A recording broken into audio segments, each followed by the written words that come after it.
جی بسم اللہ الرحمن الرحیم۔ آج کا اگلا سوال محمد علی کی طرف سے تھا، جو کہ آرٹسٹ ہیں، پینٹر ہیں، دوست ہیں، کہ سر آپ یہ بتائیں کہ کن جانوروں کو مارنے پر ثواب ملتا ہے، کیا ایسے جانور بھی ہیں؟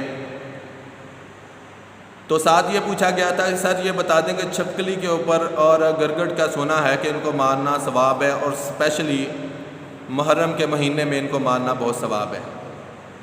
تو سب سے پہلے میں عرض کرتا چلوں کہ نمبر 1، گرگٹ کو مارنا باعث ثواب ہے، اور جو ایک ہی بار میں مارے گا اللہ تبارک و تعالیٰ اسے 100 نیکیوں کا ثواب عطا فرمائے گا۔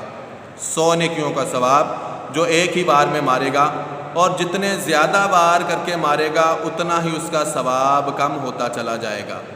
نمبر 2، اس کی وجہ یہ ہے کہ جب نمرود نے حضرت ابراہیم علیہ السلام کو آگ میں پھینکنے کے لیے آگ جلوائی اور ارادہ رکھتا تھا کہ ابراہیم علیہ السلام کو آگ میں پھینک دیا جائے، تو اس وقت اس گرگٹ نے پھونک ماری تھی، اس وجہ سے اس کو مارنے کا حکم ہے۔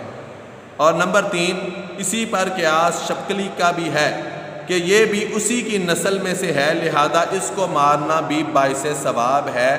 یہ صرف قیاسن ہی نہیں بلکہ علماء اور فقہا نے لکھا ہے کہ سرکار مدینہ صلی اللہ علیہ وآلہ وسلم کا فرمان عالی شان ہے کہ یہ چھپکلی کے لیے بھی حضور کا فرمان ہے کہ جو چھپکلی کو بھی ایک ہی بار میں مارے گا اسے بھی 100 نیکیوں کا ثواب ملے گا، اور جتنے زیادہ بار کر کے مارے گا اتنا ثواب کم ہوتا چلا جائے گا۔